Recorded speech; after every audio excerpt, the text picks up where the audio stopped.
All right, everybody, I'm going to go ahead and give you some strategies on how to collect data for a summary. So I'm going to start reading this article, Attacking the Obesity Epidemic by first figuring out its cause. And in my comment section over here, I'm going to start collecting main points.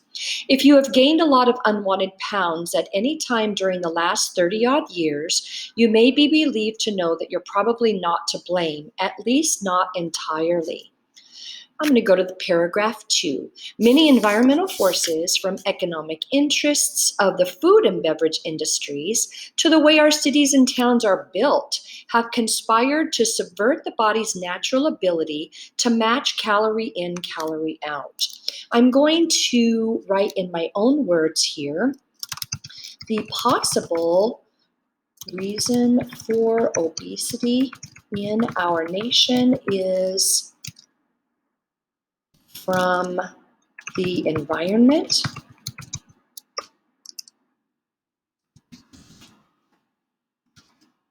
food industries, and the way our cities are built, are designed. And I'm going to keep reading. And the solution to the nation's most pressing health problem, the ever-rising epidemic of overweight and obesity at all ages, lies in the answer to this question: why did this happen in the first place?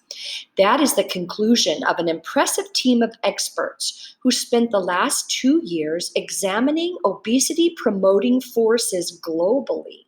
They recently published their findings online in a series of reports in The Lancet. I'm going to now write in my own words.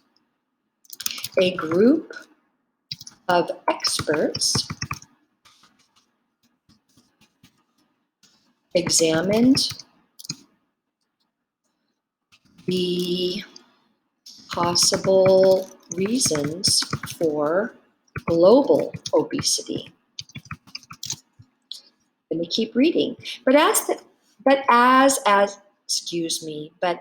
has happened with smoking, it may take many years, a slew of different tactics, and the political will to overcome powerful lobbying by culpable industries to turn the problem around and begin to bring the prevalence of overweight and obesity back to the levels of the 1970s. I'm going to put in my own words, it could take a long time and a strong resistance to our nation's path of eating and exercise.